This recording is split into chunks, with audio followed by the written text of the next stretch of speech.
قال ربکم ادعونی استجب لکم ان الذین یستکبرون عن عبادتی سیدخلون جہنم داخرین. تمہارا رب کہتا ہے مجھے پکارو، مجھ سے مانگو، میں تمہیں دوں گا، تمہاری دعا سنوں گا، قبول کروں گا. اور جو بربنائے تکبر مجھ سے نہیں مانگتے وہ جہنم میں داخل ہوں گے ذلیل و خوار ہو کر. حضور نے ایک بات مجھے متن یاد نہیں ہے بہت پیاری فرمائی. دیکھو انسانوں سے تم مانگتے ہو کچھ تو ایک دفعہ تو اس کے ماتھے پر تیوری پر بل پڑ ہی جاتا ہے، یہ کیوں میرے سامنے ہاتھ سوال کیا، کیوں مجھے اس سے مانگ رہا ہے، چلیے بعد میں کچھ وہ دے ہی دے، ناگوار گزرتا ہے.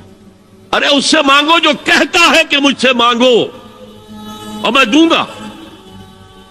وہ نہ مانگنے پہ ناراض ہے، اس سے نہیں مانگتے.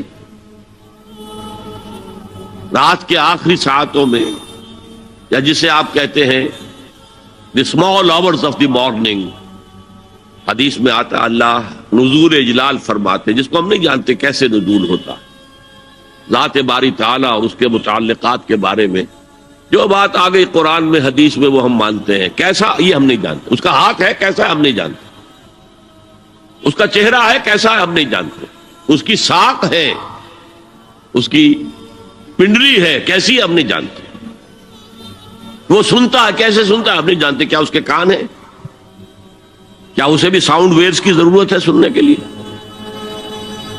وہ دیکھتا ہے کیسے دیکھتا ہے ہم نہیں جانتے، وہ اترتا ہے کیسے اترتا ہے ہم نہیں جانتے. جو قرآن میں آ گیا حدیث میں آ گیا مان لیجئے بس. باقی یہ متشابہات میں سے ہے، اس کی کھود کرید میں پڑو گے تو فتنے میں مبتلا ہو جاؤ. ابتغاء الفتنۃ وابتغاء تاویلہ. لہذا حدیث میں آتا ہے کہ رات کے آخری ساعتوں میں اللہ سمائے دنیا تک نزول فرماتے ہیں اور پھر ندا لگتی ہے حل من سائل فاعطیہ، ہے کوئی سوال کرنے والا مانگنے والا کہ میں اسے دوں، حل من مستغفر فاغفر لہ، ہے کوئی گناہوں کی معافی چاہنے والا کہ میں اسے معاف کر دوں. ہم انٹا غفیل سو رہے، ہم تو مائل بکرم ہے، کوئی سائل ہی نہیں. راہ دکھلائیں کسے، رہنما منزل ہی نہیں، راہ کسے دکھا.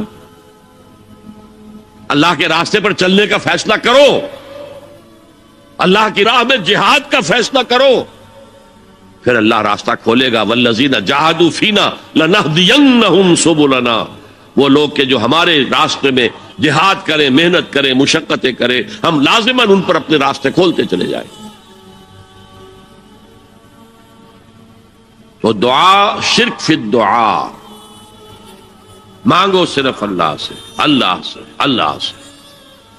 وہ چاہے کسی فرشتے کے ذریعے، چاہے کسی فوت شدہ ولی اللہ کی روح کے ذریعے سے، چاہے کسی کو بھی نہیں، براہ راست اپنے حکم سے. اس کی تو قدرت ہے جو چاہے کرے، کن فیکون.